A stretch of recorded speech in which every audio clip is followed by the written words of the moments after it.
A Great Falls gun shop owner says he was targeted by federal agents Wednesday. In fact, he says he's been in the crosshairs of the government for a couple years now.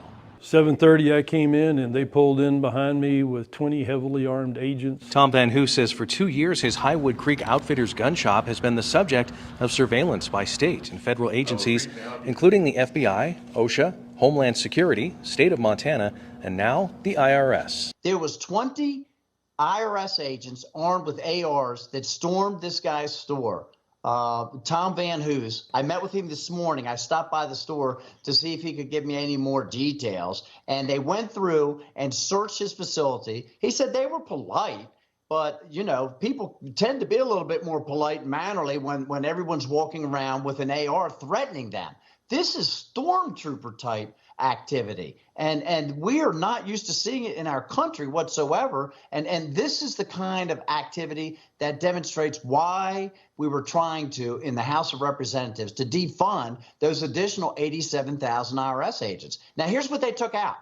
IRS, right? Financial records, accounting, making sure what transactions were taking place. No. They took all of the 4473 forms. The 4473 forms are what everyone fills out when they go to purchase a firearm. And it's just a big disclosure to make sure that you don't have a criminal background or other reasons where you should not be purchasing a firearm. So the IRS took every single one of the 4473s that Tom Van Hoos had in his possession there at Highwood Creek Outfitters. And I am concerned that this is another attempt by the IRS to create a database on people that they can target for being conservatives because they want to own their own firearm.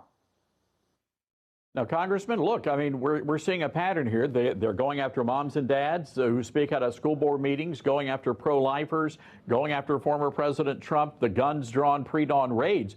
This is exactly what's happening in this administration. Van Hoos says all he was told is that his business had been reported. He doesn't know by who. He thinks it's part of a nationwide pattern and feels it's political. I can only assume that because of the style of weapons that we have and the press that's so against them, the current administration seems to be hell-bent on getting those guns out of the hands of average Americans. Tom says the agents were cordial and professional, but still felt invaded and now has lost nearly a whole day's revenue. I got 30 minutes of operating time in and made one $16 sale. Van Hoos says his shop has a good relationship with the ATF, which was also present. He says because his shop carries fun guns like AR-15s and AK-47s, their level of licensing draws more scrutiny. We have a reputation as dotting all the I's and crossing all the T's because there's so much legal fun to be had. It's just not worth doing things that are going to get you in trouble. Cascade County Sheriff Jesse Slaughter says despite previous legislative attempts, there is no law stating the sheriff must be notified prior to any such investigation. The Great Falls Police Department was notified of the investigation and provided security. An IRS spokesperson was only able to confirm the agency was at Highwood Creek on official business.